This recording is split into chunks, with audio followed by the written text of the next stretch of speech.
ಕ್ಲಾಸ್ನಲ್ಲಿ ನಾವು basic concept of ಕೆಮಿಸ್ಟ್ರಿಗೆ ಸಂಬಂಧಪಟ್ಟಂಗೆ IUPAC ನೋಮೆನ್ಕ್ಲೇಚರ್ ಏನು ಸಿಸ್ಟಮ್ ಬರುತ್ತೆ ಆ ಸಿಸ್ಟಮ್ನ ಯೂಸ್ ಮಾಡಿಕೊಂಡು ನಾವು ಪ್ರತಿಯೊಂದು ಮಾಲಿಕ್ಯೂಲಿಗೆ ನೇಮನ್ನ ಕೊಡ್ತೀವಿ. ಸೊ ಅದಂದ್ರೆ ನಾವು IUPAC ನೋಮೆನ್ಕ್ಲೇಚರ್ ಅಂತ ಹೇಳ್ತೀವಿ. ಆ IUPAC ನೋಮೆನ್ಕ್ಲೇಚರ್ಗಳಲ್ಲಿ ನಾವೇನು ಅಪ್ಲೈ ಮಾಡ್ತೀವಿ ಕೆಲವೊಂದು ಬೇಸಿಕ್ ರೂಲ್ಸ್ಗಳನ್ನು ಅದನ್ನು ನಾವಿವತ್ತು ಮತ್ತೆ ನಿಮಗೆ ಹೇಳ್ಕೊಡ್ತಾ ಇದ್ದೀನಿ. ಸೊ ಕೆಲವು ಸ್ಟೂಡೆಂಟ್ ಏನಂತಾರೆ, ಸರ್ ನಮಗೆ ಇನ್ನೂ ಅಂಡರ್ಸ್ಟ್ಯಾಂಡಿಂಗ್ ಆಗೇ ಇಲ್ಲ, ಸೊ ಪ್ಲೀಸ್ ಇನ್ನೊಂದು ಸಲ ಹೇಳಿ ಅಂತಿರ್ತಾರೆ. ಸೊ ಅದಕ್ಕೆ ಮತ್ತೊಂದು ಸಲ ರಿಪೀಟ್ ಆಗಿ ತಮಗೆ ಏನು ನಾವು ಯಾವ ರೀತಿಯಾಗಿ ಆ ರೂಲ್ಸ್ಗಳನ್ನು ಅಪ್ಲೈ ಮಾಡಬೇಕು ಮತ್ತು ಅವುಗಳ ಒಂದು ಹೆಸರನ್ನು ಯಾವ ರೀತಿಯಾಗಿ ರೈಟ್ ಮಾಡಬೇಕು ಅನ್ನೋದನ್ನು ಮತ್ತೆ ರಿಟರ್ನ್ ಆಗಿ ಹೇಳ್ತಾ ಇದ್ದೀನಿ. So first by applying the basic IUPAC rules. So ಇಲ್ಲಿ ಒಂದೊಂದಾಗಿ ರೂಲ್ಸ್ಗಳನ್ನು ಅಪ್ಲೈ ಮಾಡ್ಕೊತು ನಾವು ಹೋದಾಗ ಅಲ್ಲಿ ಎಕ್ಸಾಂಪಲ್ಗೆ ನಾವು ಸರಿಯಾದ ಒಂದು ಹೆಸರನ್ನು ಕೊಡೋಕ್ಕೆ ಸಾಧ್ಯ ಆಗುತ್ತೆ. ಸೊ ಫಸ್ಟ್ ರೂಲ್ ಹೀಗೆ ಹೇಳುತ್ತೆ ನಮಗೆ, select the longest and continuous chain. First of all ಏನು ಮಾಡಬೇಕು, ನಾವು ಯಾವುದೊಂದು ಎಕ್ಸಾಂಪಲ್ ಕೊಟ್ಟಿದ್ರೆ ಆ ಎಕ್ಸಾಂಪಲ್ದಿಂದ ನಾವೇನು ಮಾಡಬೇಕಂದ್ರೆ select the longest and continuous ಚೈನ್ನ ನಾವು ಸೆಲೆಕ್ಷನ್ ಮಾಡ್ಕೋಬೇಕು. So need not to be straight, it may be straight ಇರ್ಬೋದು ಆರ್ ಇಟ್ ಮೇ ಬಿ ಹೆಂಗಿರುತ್ತೆ, ನಾಟ್ ಸ್ಟ್ರೇಟ್ ಕೂಡ ಇರ್ಬೋದು. ಸೊ ಫಸ್ಟ್ ಆಫ್ ಆಲ್ ಏನು ಮಾಡೋದು, ನಂಬರ್ ಕೂಡ ಇದಕ್ಕೆ. ಸೊ ನಾವು ಸುಮ್ಮನೆ ಹೀಗೆ ಹೋಗಿ ಸೊ ಹೀಗೆ ಈ ಥರ ಸೆಲೆಕ್ಷನ್ ಮಾಡ್ಬೋದಾ? ಸೊ ಇದು ಕೂಡ ಒಂದು ಮೆಥಡ್ ಆಗುತ್ತೆ. ಸೊ ಇದು ಹೀಗೂ ಕೂಡ ನಮ್ಗೆ ಬರುತ್ತೆ, ಇಲ್ಲಾಂದರೆ ಈ ಥರನೂ ನಮಗೆ ಹೋಗಿ ಈ ಥರ ಕೂಡ ನಮಗೆ ಚೈನ ಸೆಲೆಕ್ಷನ್ ಮಾಡೋಕ್ಕೆ ಬರುತ್ತೆ. ಯಾಕಂದ್ರೆ select the longest and continuous chain ಅಂತ ಹೇಳಿದರೆ, ಸೊ ಈ ಥರ ನಮ್ಗೆ ಸೆಲೆಕ್ಷನ್ ಮಾಡೋಕ್ಕೆ ಬರುತ್ತೆ. ಆಮೇಲೆ ಈ ಥರ ಸ್ಟ್ರೇಟ್ ಲೈನ್ ಕೂಡ ಸೆಲೆಕ್ಷನ್ ಮಾಡೋಕ್ಕೆ ಬರುತ್ತೆ. ಬಟ್ ನಮಗೇನು ಬೇಕು, according to IUPAC rule select the longest and continuous chain ಅಂತ ಹೇಳ್ತಾರೆ, ಹೌದಾ? ಸೊ ಇವಾಗ ಫಸ್ಟ್ ಆಫ್ ಆಲ್ ನಂಬರ್ ಕೂಡ ನೋಡೋಣ ಯಾವ ಥರ ಸೆಲೆಕ್ಟ್ ಆಗುತ್ತೆ ಅನ್ನೋದನ್ನು. 1 2 3 4 5 6 7 ಇದು ಯಾವ ಕಡೆಯಿಂದ, ಫ್ರಾಮ್ ಲೆಫ್ಟ್ ಟು ರೈಟ್ ಕೊಟ್ಟಾಗ 1ರಿಂದ 7ರವರೆಗೆ ಒಂದು ಸೀರಿಯಲ್ ನಂಬರ್ ಅದಕ್ಕೆ ನಾವು ಕೊಡ್ತೀವಿ. ಓಕೆ, ಇದೇ ಥರ ಸಪೋಸ್ ಇನ್ನೊಂದು ಮೆಥಡಲ್ಲಿ ನಂಬರ್ ಕೊಡಿ, ಇದು ಸ್ಟ್ರೇಟ್ ಲೈನ್ ಇತ್ತು, ಇನ್ನು ಈ ಕಡೆ ಕೊಡಿ, ಇಲ್ಲಿವರೆಗೆ ಎಷ್ಟು ಬತ್ತು ನೋಡಿ, 1 2 3 4 5 6 7 8. ಅರ್ಥ ಆಯ್ತಾ? ನೋಡಿ, ನಾವು ಏನಾದರೂ ಸ್ಟ್ರೇಟಲ್ಲಿ ತೊಗೊಂಡ್ರೆ ಕೊನೆಯದಾಗಿ ಎಷ್ಟು ಬಂತು, ಇಲ್ಲಿ ಸೀರಿಯಲ್ ನಂಬರು 7 ಬಂತು. ಯಾವಾಗಿದು ಸ್ಟ್ರೇಟ್ ಇದ್ದಾಗ. ಸೊ ಸ್ಟ್ರೇಟ್ ಇದ್ದಾಗ ಎಷ್ಟು ಬಂತು ನಂಬರಿಂಗ್, ಇಲ್ಲಿ 7. ಸ್ಟ್ರೇಟ್ ಏನಾದರೂ ತೊಗೊಂಡ್ರೆ 7 ಕಾರ್ಬನ್ ಬರುತ್ತೆ. ಅದೇ ಥರ ನೀವೇನಾದರೂ ಸ್ವಲ್ಪ ಇಲ್ಲಿ ಬೆಂಡಿಂಗ್ನಲ್ಲಿ ತೊಗೊಂಡ್ರೆ ಎಷ್ಟು ಬರುತ್ತೆ, ನಂಬರ್ ಆಫ್ ಕಾರ್ಬನ್ 8 ಬರುತ್ತೆ. ಸೊ 8 ಬಂತಾ? ಸೊ 8 ಬಂದಾಗ ನೀವು ಹೇಳಿ ಯಾವ ರೀತಿ ಸೆಲೆಕ್ಷನ್ ಮಾಡಬೇಕು ನಾವು, ಯಾವ ಸೆಲೆಕ್ಷನ್ ಅಂದರೆ ಈ ರೀತಿಯಾಗಿ 4 ಬರಬೇಕು. ಸೊ 4 ಬಂದ ನಂತರ ಇಲ್ಲಿ 4ಕ್ಕೆ ಬೆಂಡ್ ಆಗಬೇಕು, ಅಂದರೆ ಬಾಟಮ್ಗೆ ಹೊಳಬೇಕು. ಅದಾದಮೇಲೆ 8 ನಂಬರ್ ಕಾರ್ಬನ್ ಇದೆಯಲ್ಲ, ಸೊ ಈ ಥರ ನಾವು ನಂಬರ್ನ ಸೆಲೆಕ್ಷನ್ ಮಾಡಬೇಕು. ಯಾಕಂದರೆ ರೂಲ್ಸ್ ನಮ್ಗೆ ಹಾಗೆ ಹೇಳುತ್ತೆ, select the longest and continuous chain, need not to be straight. ಇದು ಹೇಳಿದ್ದೇ ಇದಕ್ಕೆ ನಿಮಗೆ. ಸೊ ಕೆಲವೊಂದು ಸ್ಟೂಡೆಂಟ್ ಏನು ಮಾಡ್ತಾರೆ, ಸೊ ಸರ್ ಇದು ಸ್ಟ್ರೇಟ್ ಇದೆ, ಸೊ ಇದನ್ನು ಸೆಲೆಕ್ಷನ್ ಮಾಡಿ. ಆಗಿಲ್ಲ, ಸೆಲೆಕ್ಟ್ ದ ಲಾಂಗೆಸ್ಟ್. ಸೊ ಇವಾಗ ಕೊಟ್ಟಾಗ ಎಷ್ಟಾಯಿತು, 4ರಿಂದ ಇಲ್ಲಿ 4 ಆದಮೇಲೆ 5 6 7 ಟೋಟಲ್ ನಂಬರ್ ಆಫ್ ಕಾರ್ಬನ್ ಎಷ್ಟು ಬಂತು, ಇಲ್ಲಿ 7 ಬಂತು. ಅದೇ ಥರ ಸ್ವಲ್ಪ ಈ ಕಡೆ ನೀವು ಈ ಕೆಳಗಿನ ಲೈನ್ ಹೋದ್ರೆ ಏನಾಗುತ್ತೆ, ಟೋಟಲ್ ನಂಬರ್ ಆಫ್ ಕಾರ್ಬನು 8 ಬರುತ್ತೆ. ಸೊ ಯಾವ ರೀತಿ ಸೆಲೆಕ್ಷನ್ ಮಾಡಬೇಕು ನಾವು, ಈ ರೀತಿಯಾಗಿ ಸೆಲೆಕ್ಷನ್ ಮಾಡಬೇಕು 1ರಿಂದ 8. So total number of carbon ಎಷ್ಟು, ಈ ಕಡೆ 8 ಬರುತ್ತೆ, ಈ ಕಡೆ ಟೋಟಲ್ ನಂಬರ್ ಕಾರ್ಬನ್ಸು 7 ಬರುತ್ತೆ. ಸೊ ಹೀಗಾಗಿ ಇದನ್ನು ನಾವು ಯಾವ ಒಂದು ಚೈನಲ್ಲಿ ಜಾಸ್ತಿ ಕಾರ್ಬನ್ ಇರುತ್ತೋ ಸೊ ಆ ರೀತಿಯಾಗಿ ನಾವು ಅದನ್ನು ಸೆಲೆಕ್ಷನ್ ಮಾಡ್ಕೋಬೇಕು. ಸೊ ಇದು ಫಸ್ಟ್ ರೂಲ್ ಹೇಳುತ್ತೆ. ಓಕೆ, ಇದು ಒಂದು ಎಕ್ಸಾಂಪಲ್ ಐತೆ. ಇನ್ನೊಂದು ಎಕ್ಸಾಂಪಲ್ ನೋಡೋಣ. ಓಕೆ, ಕ್ಲಿಯರ್ ಮಾಡ್ಕೊಳ್ಳಿ. ಓಕೆ, ಸ್ವಲ್ಪ ಕ್ಲಿಯರ್ ಮಾಡ್ಕೊತೀನಿ. ಬೇರೆ ಒಂದು ಎಕ್ಸಾಂಪಲ್ ನೋಡೋಣ. ಓಕೆ, ಏನು ಸರ್ ನೀವು ರೆಡಿಮೇಡ್ ಎಕ್ಸಾಂಪಲ್ ಆಲ್ರೆಡಿ ಬರೆದು ಇಟ್ಟಿದ್ರೆ ಹೇಳಿದ್ರೆ ಅಂತ ಅನ್ಕೋಬೇಡಿ. ಬೇರೆ ಒಂದು ಎಕ್ಸಾಂಪಲ್ ನೋಡೋಣ. ಓಕೆ, ಈ ಕಾರ್ಬನ್ ತಗೊಳ್ಳಿ, 1 2 3 4 5 6. ಓಕೆ, ಆಮೇಲೆ ಓಕೆ 6 ಇರಲಿ ಸಾಕು, 6 ತಗೊಳ್ಳಿ. ಓಕೆ, ಇವಾಗ ಇಲ್ಲಿ ಒಂದು ಕಾರ್ಬನ್ ತಗೊಳ್ಳಿ, ಇಲ್ಲಿ 4 5 6 ಈ ಕಡೆ 4 5 ಆಯಿತು, 5 ಇನ್ನೊಂದು 6. ಓಕೆ, ಇನ್ನೊಂದು ಕಾರ್ಬನ್ ತಗೊಳ್ಳಿ. Okay, 1 2 3 okay. ನಂಬರ್ ಕೊಡಿ ಇದಕ್ಕೆ. Select the longest and continuous chain selection ಮಾಡಬೇಕಾಗಿದೆ. Okay 1 2 3 4 5 6.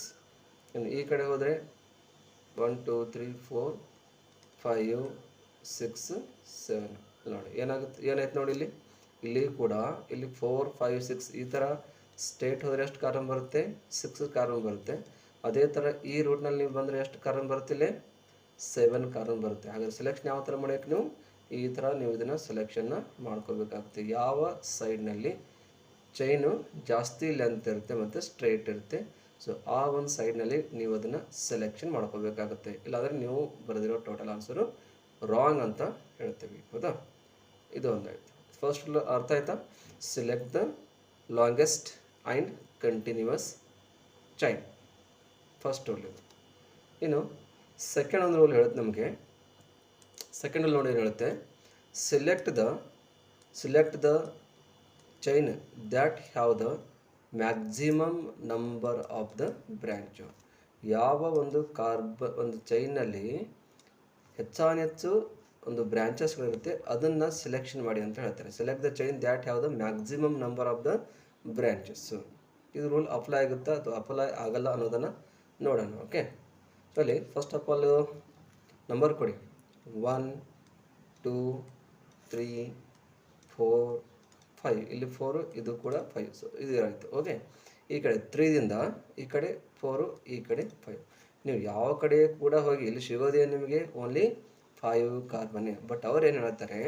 Select the chain that have the maximum number of the branches. ಈ ವರ್ಣ ತಾವು ಗಮನದಲ್ಲಿ ಇಡಬೇಕು. ಯಾಕಂದರೆ ನೋಡಿ ಈ ಥರ ಹೋದರೂ ಕೂಡ ನಿಮಗೆ ಈ ಸೈಡ್ ಹೋದರೂ ಕೂಡ 5 ಕಾರ್ಬನ್ ಸಿಗುತ್ತೆ. ಈ ಸೈಡ್ ಏನಾದರೂ ಬಂದರೆ ಇಲ್ಲಿ ಕೂಡ 5 ಕಾರ್ಬನ್ ಸಿಗುತ್ತೆ. ಈ ಸೈಡ್ ಬಂದರೆ ಇಲ್ಲಿ ಕೂಡ ನಿಮಗೆ 5 ಕಾರ್ಬನ್ ಸಿಗುತ್ತೆ. ಸೊ ಎಲ್ಲ ಕಡೆ ಸಿಗೋದೇ 5 ಕಾರ್ಬನ್ನು. ಬಟ್ ರೂಲ್ಸ್ ಏನು ಹೇಳುತ್ತೆ ನಮಗೆ?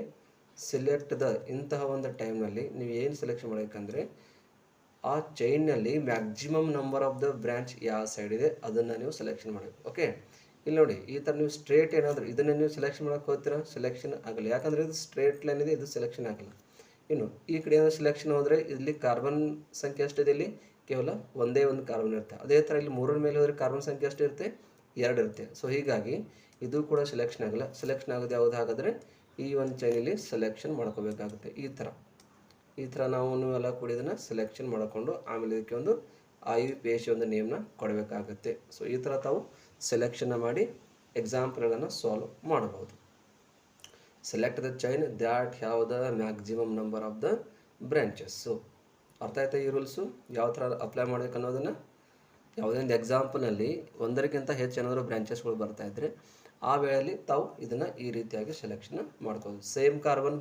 ಸೇಮ್ ನಂಬರ್ ಆಫ್ ಕಾರ್ಬನ್ ಬರ್ತಾಯಿದ್ರೆ 5 ಕಾರ್ಬನ್ ಬರ್ತಾಯಿದ್ರೆ ಯಾವುದೋ ಒಂದು ಬ್ರ್ಯಾಂಚಸ್ಸು ಜಾಸ್ತಿ ಇರುತ್ತೆ, ಮ್ಯಾಕ್ಸಿಮಮ್ ನಂಬರ್ ಆಫ್ ಬ್ರಾಂಚಸ್ ಯಾವ ಸೈಡ್ ಇರುತ್ತೆ ಅದನ್ನು ತಾವು ಸೆಲೆಕ್ಷನ್ ಮಾಡ್ಕೋಬೇಕು. ಮಾಡಿಕೊಂಡು ಆಮೇಲೆ ನಂಬರಿಂಗ್ ಕೊಟ್ಟು ಸೈಡ್ ಅದು ಮುಂದೆ ಹೇಳ್ತೀನಿ ನಿಮ್ಗೆ ರೂಲ್ಸ್ ಯಾವ ಥರ ಅಪ್ಲೈ ಮಾಡಬೇಕು ಅನ್ನೋದು. ಓಕೆ, ಇದಿಷ್ಟ ಆಯಿತಾ? ಸೊ ಇದು ಒಂದು ರೂಲ್ಸ್ ಆಯಿತು. ಇನ್ನು ನೆಕ್ಸ್ಟ್ ಒಂದು ರೂಲ್ಸ್ ಬರುತ್ತೆ. ಥರ್ಡ್ ರೂಲ್ ನೋಡಿ ಏನು ಹೇಳುತ್ತೆ? Numbering from that side the branch get least locant of the minimum number. So numbering ನಾವು ಯಾವ ಥರ ಕೊಡಬೇಕಂದ್ರೆ ಆ ಬ್ರ್ಯಾಂಚಸ್ ಏನಿರುತ್ತಲ್ಲ ಆ ಬ್ರ್ಯಾಂಚಸ್ಗೆ ಮಿನಿಮಮ್ ನಂಬರು ಬಂದಿರಬೇಕು. ಹೌದಾ? ನಂಬರ್ ಕೊಡಿ ಇವಾಗ. ಓಕೆ, ನಂಬರ್ ಕೊಡಿ. 1 2 3 4 5 6 ಈ ಥರ ಕೊಟ್ಟರೆ ಅಂದರೆ ಲೆಫ್ಟ್ ಟು ರೈಟ್ ಏನಾದರೂ ಕೊಟ್ಟರೆ ಈ ಥರ ಬರುತ್ತೆ. ಇನ್ನು ಸಪೋಸ್ ರೈಟ್ ಟು ಲೆಫ್ಟ್ ಏನಾದರೂ ನಂಬರಿಂಗ್ ಕೊಟ್ಟರೆ, ರೈಟ್ ಟು ಲೆಫ್ಟ್ ನಂಬರಿಂಗ್ ಏನಾದರೂ ಕೊಟ್ಟರೆ ನಂಬರ್ ಕೊಡಿ. 1 2 3 4 5 6. ಈ ಜಸ್ಟ್ ನೋಡಿ ನೀವೇನಾದರೂ ನೋಡಿ ಕೆಳಗಡೆ ಬರುತ್ತೆ ನೋಡಿ, ಲೆಫ್ಟ್ ಟು ರೈಟ್ ಏನಾದರೂ ಕೊಟ್ಟರೆ ಬ್ರಾಂಚ್ ಇರತಕ್ಕಂಥ ಕಾರ್ಬನ್ ಎಷ್ಟು ಬರುತ್ತೆ? ಇಲ್ಲಿ C4 ಬರುತ್ತೆ. C=4 ಬರುತ್ತೆ. ಹೌದಾ? ಅದೇ ಥರ ನೀವೇನಾದರೂ ರೈಟ್ ಟು ಲೆಫ್ಟ್ ನಂಬರಿಂಗ್ ಕೊಟ್ಟರೆ, ರೈಟ್ ಟು ಲೆಫ್ಟ್ ಅಂದರೆ ಇದು ರೆಡ್ ಕಲರ್ ಬಂದಿದ್ದು ಇಲ್ಲಿಂದ ಈ ಕಡೆ. ಹೌದಾ? ಇದು ರೈಟ್ ಟು ಲೆಫ್ಟ್. ಈ ನಂಬರಿಂಗ್ ಏನಾದರೂ ಕೊಟ್ಟರೆ ಎಷ್ಟು ಬರುತ್ತೆ? ಇಲ್ಲಿ ಕಾರ್ಬನ್ ಮೇಲೆ ನಂಬರ್ ಎಷ್ಟಿದೆ? 3 ಇದೆ. ಬಟ್ ರೂಲ್ಸ್ ಏನು ಹೇಳುತ್ತೆ? Numbering from that side the branch get least locant. ಅಂದರೆ ಆ ಚೈನ್ ಇರ್ತಕ್ಕಂಥ ಏನು ಬ್ರ್ಯಾಂಚ್ ಇದೆಯಲ್ಲ ಆ ಬ್ರ್ಯಾಂಚ್ಗೆ ಮಿನಿಮಮ್ ನಂಬರ್ ಬಂದಿರಬೇಕು. ಆ ಥರ ನೀವು ಅದನ್ನು ನಂಬರಿಂಗ್ ಕೊಡಿ ಅಂತ ಹೇಳ್ತಾರೆ. ಸೊ ಇವಾಗ ಯಾವುದು correct? Numbering from right to the left. So ಇದು ರೆಡ್ ಕಲರಲ್ಲಿ ಏನು ಬರೆದಿನಲ್ಲ, ಸೊ ಇದರಿಂದ ನೀವು ಈ ಕಡೆಯಿಂದ ಈ ಕಡೆ ರೈಟ್ ಟು ಲೆಫ್ಟ್ ಈ ಥರ ನೀವು ನಂಬರು ಕೊಡಬೇಕು. ಕೊಟ್ಟಾಗ ಮಾತ್ರ ಇದು ಸರಿಯಾದ ಒಂದು ಆನ್ಸರ್ ಅಂತ ಹೇಳ್ತೀವಿ. ಓಕೆ, ಅಂಡರ್ಸ್ಟ್ಯಾಂಡಿಂಗ್ ಆಗಿದೆ ಪ್ರತಿಯೊಬ್ಬರಿಗೂ? ಆಗಿದೆ ಪ್ರತಿಯೊಬ್ಬರಿಗೂ. ಓಕೆ, ನೆಕ್ಸ್ಟ್ ರೂಲ್ಸ್ ಹೋಗೋಣ ನಾವು. ಓಕೆ, ನೆಕ್ಸ್ಟ್ ಒಂದು ರೂಲ್ಸ್ ಏನಪ್ಪ ಬರುತ್ತಂದರೆ, ನೆಕ್ಸ್ಟ್ ರೂಲ್ ಬರುತ್ತೆ naming always in the alphabetical order. Naming ನಾವೇನು ನೇಮ್ ಕೊಡ್ತೀವಲ್ಲ, ಆ ನೇಮ್ ಯಾವಾಗಲೂ ಹೆಂಗೆ ಬರ್ತಪ್ಪ ಅಂದರೆ ಅಲ್ಫಾಬೆಟಿಕಲ್ ಆರ್ಡರ್ನಲ್ಲಿ ಇರಬೇಕು. ನೇಮಿಂಗ್ ಆಲ್ವೇಸ್ ಇನ್ ಅಲ್ಫಾಬೆಟಿಕಲ್ ಆರ್ಡರ್ನಲ್ಲಿ ಇರಬೇಕು. ಆಲ್ವೇಸ್ ಇನ್ ದ ಅಲ್ಫಾಬೆಟಿಕಲ್ ಆರ್ಡರ್ನಲ್ಲಿ ಇರಬೇಕು. ಒಂದು ಎಕ್ಸಾಂಪಲ್ ನೋಡೋಣ. ಓಕೆ, ಒಂದು ಎಕ್ಸಾಂಪಲ್ ಇದೆ ಅಂತ ತಿಳ್ಕೊಳ್ಳಿ. ಈ ಒಂದೇ ಎಕ್ಸಾಂಪಲಲ್ಲಿ ಇಲ್ಲಿ ಮಿಥಾಲಿ ಗ್ರೂಪ್ ಕೂಡ ಇದೆ, ಇಲ್ಲಿ ಇಥಾಲಿ ಗ್ರೂಪ್ ಕೂಡ ಇದೆ ಅಂತ ಜಸ್ಟ್ ಕನ್ಸಿಡರ್ ಮಾಡಿ. ಓಕೆ, ಇಲ್ಲಿ ಸಿ ಇದೆ, ಇಲ್ಲಿ ಜಸ್ಟ್ C2H5 ಇದೆ, ಇಲ್ಲಿ CS3 ಅಂತ ಜಸ್ಟ್ ಆ್ಯಡ್ ಮಾಡ್ಕೊಳ್ಳಿ. ಓಕೆ, ಸೊ ಇವಾಗ ಇದಕ್ಕೆ ನಾವೇನು ಮಾಡ್ತೀವಿ, ಸ್ಟಾರ್ಟಿಂಗ್ನಲ್ಲಿ ಇದೊಂದು ಎಕ್ಸಾಂಪಲ್ ತಿಳ್ಕೊಳ್ಳಿ. ಎಕ್ಸಾಂಪಲ್ ಇದೆ, ಸೊ ಇದಕ್ಕೆ ನಾವು ಸ್ಟಾರ್ಟಿಂಗ್ನಲ್ಲಿ ನಂಬರಿಂಗನ್ನ ಕೊಡಬೇಕು. ಓಕೆ, 1 2 3 4 5 6 ಅಂದರೆ ನಾವು ಲೆಫ್ಟ್ ಟು ರೈಟ್ ಕೊಟ್ಟಾಗ ಈ ರೀತಿಯಾಗಿ ನಂಬರಿಂಗ್ ಬರುತ್ತೆ. ಅದೇ ಥರ ನೀವೇನಾದರೂ ರೈಟ್ ಟು ಲೆಫ್ಟ್ ಕೊಟ್ಟರೆ 1 2 3 4 5 6 ಈ ಥರ ನಂಬರಿಂಗ್ ಕೊಟ್ಟರೆ ಥರ್ಡ್ ಪೊಸಿಷನ್ಗೆ ಇಥಾಲಿ ಬರುತ್ತೆ, ಫೋರ್ತ್ ಪೊಸಿಷನ್ಗೆ ಮಿಥಾಲಿ ಬರುತ್ತೆ. So according to alphabetical order. So C2H5 ಅಂದರೆ ಯಾವ ಗ್ರೂಪ್ ಅಂತ ಹೇಳ್ತೀವಿ, ಅದಕ್ಕೆ ಇಥೈಲ್ ಅಂತ ಹೇಳ್ತೀವಿ. ಇಥೈಲು, ಹೌದಾ? ಇಥೈಲ್ ಅಂತ ಹೇಳ್ತೀವ? Okay, correct. ಆಮೇಲೆ ಇನ್ನೊಂದಿದೆ ನೋಡಿ, CS3 ಅಂದರೆ ಯಾವ ಗ್ರೂಪ್ ಅಂತ ಹೇಳ್ತೀವಿ ನಾವು? ಮಿಥೈಲ್ ಅಂತ ಹೇಳ್ತೀವಿ, ಮಿಥೈಲ್. ಇವಾಗ ಈ first first is the first, ಈ ಆದಮೇಲೆ ಬರೋದೇ ಎಮ್. ಸೊ ಇದು ಫಸ್ಟು, ಇದು ಸೆಕೆಂಡು. ಹಾಗಾದ್ರೆ ಇದಕ್ಕೆ ನೇಮ್ ಏನಂತ ಕೊಡ್ತೀವಿ ನಾವು? ಟೋಟಲ್ ನಂಬರ್ ಆಫ್ ಕಾರ್ಬನ್ ಎಷ್ಟಿದೆ ಇಲ್ಲಿ? 6 ಅಂದರೆ ಏನು ಬರುತ್ತೆ ಇಲ್ಲಿ? ಹೆಕ್ಸೇನು, ಹೌದಾ? ಹೆಕ್ಸೇನ್ ಬರುತ್ತೆ. ಹೆಕ್ಸೇನ್ ಅಂತ ಫಿಕ್ಸ್ ಆಯಿತು. ಆಮೇಲೆ ಹೆಕ್ಸೇನ್ ಆಯಿತು. ಆಮೇಲೆ ಥರ್ಡ್ ಪೊಸಿಷನ್ಗೆ ಏನಿದೆ ಇಲ್ಲಿ? ಥರ್ಡ್ ಪೊಸಿಷನ್ಗೆ ಯಾವ ಗ್ರೂಪ್ ಇದೆ? ಇಥೈಲ್ ಗ್ರೂಪ್ ಇದೆ. ಫೋರ್ತ್ ಪೊಸಿಷನ್ಗೆ ಯಾವ ಗ್ರೂಪ್ ಇದೆ? ಮಿಥೈಲು. ಸೊ ಈ ಹೆಕ್ಸೇನ್ಗಿಂತ ಸ್ಟಾರ್ಟಿಂಗ್ನಲ್ಲೇ ನಾವು ಇದನ್ನು ರೈಟ್ ಮಾಡಬೇಕು. ಏನಂತ ರೈಟ್ ಮಾಡಬೇಕು? 3 ಇಥೈಲ್, ಯಾಕಂದರೆ ಥರ್ಡ್ ಪೊಸಿಷನ್ಗೆ ಇಥೈಲ್ ಗ್ರೂಪ್ ಇದೆ. ಫೋರ್ತ್ ಪೊಸಿಷನ್ಗೆ ಯಾವ ಗ್ರೂಪು? ಮಿಥೈಲು. 3 ಇಥೈಲ್ 4 ಮಿಥೈಲ್ ಹೆಕ್ಸೇನ್ ಅಂತಕ್ಕಂಥ ನೇಮ್ ಇದಕ್ಕೆ ಬರುತ್ತೆ. ಸೊ ಈ ರೀತಿಯಾಗಿ ನೀವು ನೇಮಿಂಗ್ ಕೊಡುವಾಗ naming always in the alphabetical ಆರ್ಡರ್ನಲ್ಲೇ ಇರಬೇಕು. ಇರ್ಬಿಟ್ರೆ ಬೇರೆ ಒಂದು ಇದರಲ್ಲಿ ಅದು ಇರಬಾರ್ದು. ಸೊ ಈ ರೂಲ್ಸ್ ಕೂಡ ನೀವು ಫಾಲೋಅಪ್ನ ಮಾಡಬೇಕು. Thank you.